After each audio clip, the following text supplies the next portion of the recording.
Hello wives, அனைவருக்கும் வணக்கம்.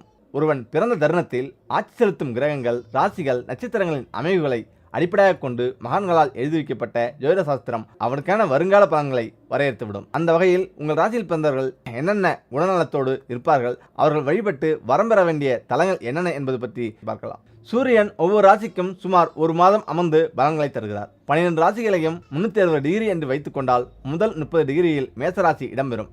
இந்த ராசியில் இருந்துதான் சூரியனின் ஒளிப்பயணம் தொடங்குகிறது. மேசராசியில் அஸ்வினி, பரணி மற்றும் கிருத்திகை நட்சத்திரத்தின் முதல் பாதம் ஆகியவை இடம்பெறுகின்றன. இந்த நட்சத்திர மண்டலத்தை தொலைநோக்கி வழியாக உற்று பார்க்கும்போது மேசம் என்னும் ஆற்றின் வடிவம் தெரிவதை பார்க்கலாம். ராசி மண்டலத்தை மனித உடலாக உருவப்படுத்தினால் மேசத்தை கபாலம் என்று சொல்லலாம். மேசத்தில் பிறந்த நீங்கள் சிங்கம் போல இருப்பீர்கள். உங்களின் பூர்வ புண்ணிய தானம் எனப்படும் குழந்தைகளை பற்றி சொல்லும் 5ஆம் இடம் சிம்மராசிக்கு உரியது. அதற்கு அதிபதி சூரியன். எனவே உங்களை விட உங்கள் பிள்ளைகள் புத்தி கூர்மையும் செல்வ வளமும் பெற்றிருப்பார்கள். செவ்வாய் அதிபதியாக ஆட்சி செலுத்தும் இந்த மேசராசியில்தான் சூரியன் உச்சம் பெறுகிறார். இந்த ராசியில் பிறந்தவர்களிடம் செவ்வாயின் தாக்கம் மிகுந்திருக்கும். 4 சகோதரர்களுக்கிடையில் நீங்கள் பிறந்திருந்தாலும் உங்களின் அறிவு பலத்தால் நீங்களே முதல்வராக இருப்பீர்கள். ஆனாலும் உடன் பிறந்தவர்களிடம் அதிக அன்புடன் இருப்பீர்கள். சில நேரங்களில் உடன் பிறந்தவர்கள் உங்களை புரிந்து கொள்ளவில்லையே என்னும் ஆதங்கமும் எழும். இதில் அதேபோன்று பூமிக்காரனாகிய செவ்வாயின் ராசியில் பிறந்தவர்கள் என்பதால் சொந்த நிலம் வாங்கும் யோகம் உண்டு. உங்கள் ராசிக்கு 7ஆம் வீட்டுக்கும் சுக்கிரன் அதிபதியாகிறார். ஆகவே கலைகளில் நாட்டம் இருக்கும்.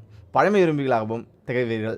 அதிலும் முன்னோர்கள் நினைவுகளையும் அவர்கள் பயன்படுத்திய பொருட்களையும் பொக்கிஷம் போன்று பாதுகாத்து வருவீர்கள். மண் சார்ந்த விஷயங்கள் உங்களுக்கு மிகவும் பிடித்தமானதாக இருக்கும். சுற்றியிருப்பவர்களுக்கிடையே உங்களுக்கு எதிராக செயல்படுவர்களும் உண்டு என்பதை நீங்கள் புரிந்து கொள்ள வேண்டும். மனிதர்களை இனம் கண்டறிவதிலும் கவனம் செலுத்துவது அவசியம். இதில் இந்த ராசிக்காரர்களிடம் கிரகிக்கும் தன்மையும் கற்றுக்கொள்ளும் வேகமும் அதிகம் இருக்கும். வேலையிலும் வெகு சீக்கிரம் சாதனை படைப்பார்கள். பல 100 பேருக்கு மத்தியில் வேலை செய்தாலும் சற்றென்று அனைவரது கவனத்தையும் தன் பக்கம் ஈர்க்கும் ஆற்றல் இந்த ராசிகளுக்கு உண்டு. உங்களில் பலரும் படித்த படிப்புக்கு ஏற்ற வேலையில் இருக்க மாட்டார்கள். படித்த துறை வேறாகவும் பணிபுரியும் துறை வேறாகவும் இருக்கும். மற்றவர்களிடம் உதவி கேட்பது, எடுத்துக்கொள்ளும் பணியில் முடியும் வரையில் ஆர்வம் கட்டாமல் கோட்டை விடுவது, எதிரிகளின் பலத்தை கணிக்காமல் செயல்படுவது ஆகியன உங்களுக்கு மைனஸ் விஷயங்கள். இவற்றை தவிர பாருங்கள்.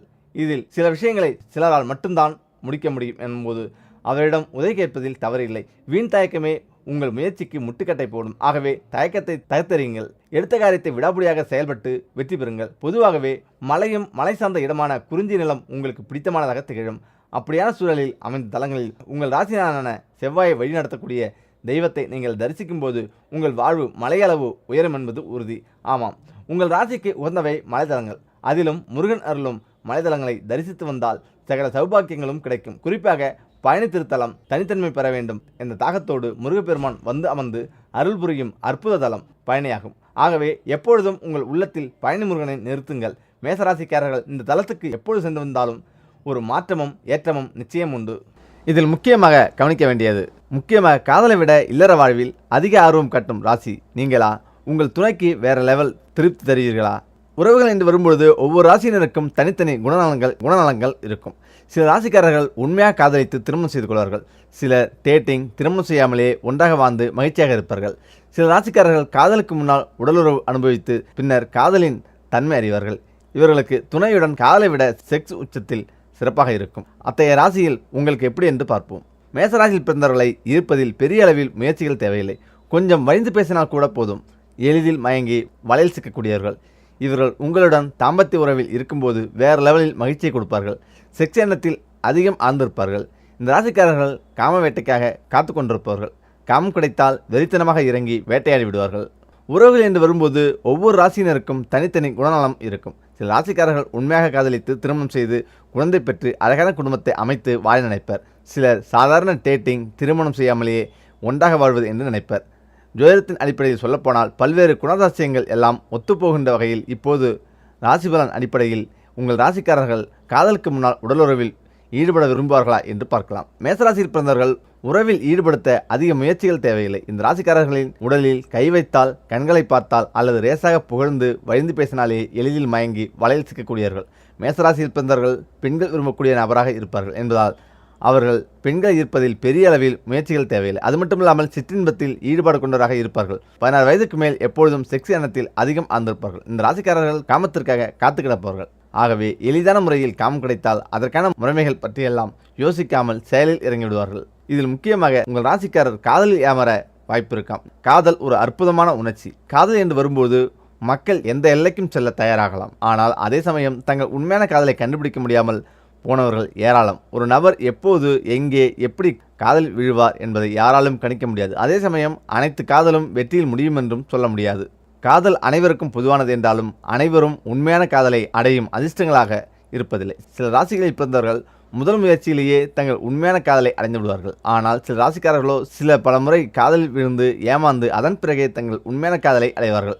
அந்த வகையில் உங்கள் ராசிக்காரர்கள் காதலில் அடிக்கடி ஏமாறுவார்களா இல்லையா என்று பார்க்கலாம். இந்த ராசி சேர்ந்தவர்கள் முதல் பார்வையிலேயே காதல் விழ வாய்ப்புள்ளது. அவர்கள் யாரை நேசிக்கிறார்களோ அவர்களை உண்மையாகவும் முழு நேர்மையுடனும் நேசிக்கிறார்கள். மேசராசிக்காரர்கள் பதிலுக்கு காதலை தேடுகிறார்கள். ஆனால் துரதிர்ஷ்டவசமாக அவர்கள் ஏமாற்றப்படுகிறார்கள். பின்னர் அவர்கள் ஒருதலை பெற்ற காதலால் மாறலாம். அதற்கு மேல் மேசராசிக்காரர்கள் காதல் மேட்டரில் கில்லாடிகளாக இருப்பார்கள். பார்த்தால் பசு போல பம்முவார்கள். பேச ஆரம்பித்தால் காளைகள் போல துள்ளுவார்கள். காதல் கசமசாக்களில் நாட்டமில்லாதவர் போல் பாசாங்காட்டினாலும் காதலிக்க தகுந்தவர்தான். கட்டாயம் காதலிக்கப்படுவார்கள். ஆனாலும் திருப்தி அடையாத புத்திக்காரர்கள். இதனால் பிரிவதற்கு நிறைய வாய்ப்புகள் உண்டு. அடுத்ததாக திருப்பதி மலையில் இருந்து இறங்கி வந்து அந்த பெருமாளை உங்கள் பண கஷ்டத்தை தீர்த்து வைப்பார். இந்த ஒரு பொருளின் வாசம் உங்கள் வீட்டில் நிறைவாக இருந்தால், எவ்வளவு பெரிய பண கஷ்டத்தை கூட சுலபமாக ஒரு நொடி பொழுதில் தீர்த்து வைக்கக்கூடிய வல்லமை கொண்டவர்தான் பெருமாள். அவருடைய கடைக்கண் பார்வை நம் மீது விழுந்து விட்டால் போதும், பொன்பொருள், சொத்து, சுகம் அனைத்தும் நம்மை தேடி வந்துவிடும். எந்த ரூபத்தில் அதிர்ஷ்ட காத்து நமக்கு வீசுது என்று நமக்கே தெரியாது. ஆனால் வறுமை பின்வாசல் பக்கம் சென்று இருக்கும். மகாலட்சுமி முன்வாசல் பக்கமாக வீட்டிற்கு வந்து கொண்டே இருப்பாள்.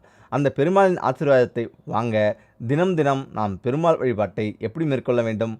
பெருமாள் வழிபாட்டில் அதிகப்படியாக முக்கியத்துவம் கொடுக்கக்கூடிய பொருள் என்றால் அது பச்சை கற்பூரம். பெருமாள் கோயிலில் பெருமாளுக்காக செய்யக்கூடிய பிரசாதத்திலிருந்து அவருக்கு வைக்கக்கூடிய தீர்த்தம் வரை பச்சை கற்பூரமானது சேர்க்கப்படும். ஒருவருடைய வீட்டில் பச்சை கற்பூரம் எந்த அளவிற்கு புழக்கத்தில் இருக்கிறதோ அந்த வீட்டில் அந்த பச்சை கற்பூரத்தின் வாசத்திற்காகவே பெருமாள் விரும்பி வாசம் செய்வார். பச்சை கற்பூரத்தின் வாசம் நிறைந்திருக்கும் வீட்டில் பண கஷ்டம் இருக்காது. பச்சை கற்பூரத்தை வாங்குவதற்கு நீங்கள் எவ்வளவு பணம் செலவு செய்கிறீர்களோ அந்த அளவிற்கு கோடிக்கணக்கான அளவு பல மடங்கு நிறைந்து இந்த வருமானம் அதிகரிக்கும். இந்த பச்சை கற்பூரத்தை வீட்டில் எப்படியெல்லாம் பயன்படுத்தலாம்? ஒரு சிறிய கிண்ணத்தில் சுத்தமாக தண்ணீரை ஊற்றி அதில் கொஞ்சம் பச்சை கற்பூரம், 2 துளசி இலைகளை போட்டு இந்த தீர்த்தத்தை பெருமாளின் பாதங்களில் வைத்து விட வேண்டும். தினந்தோறும் இந்த தீர்த்தத்தை பெருமாளுக்கு முன்பு வைத்துவிட்டு உங்கள் கடன் சுமை குறைய வேண்டும், பண கஷ்டம் தீர வேண்டும் என்று பிரார்த்தனை செய்து கொள்ளுங்கள்.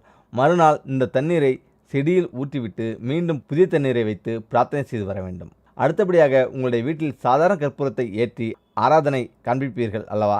அதற்கு பதில் இந்த பச்சை கற்பூரத்தை ஏற்றியும் இறைவனுக்கு கற்பூர ஆராதனை காண்பிக்கலாம். உங்களுடைய வீட்டில் பணம் வைக்கும் பெட்டியில் எப்போதுமே இந்த பச்சை கற்பூரம் குறையாமல் இருக்க வேண்டும்.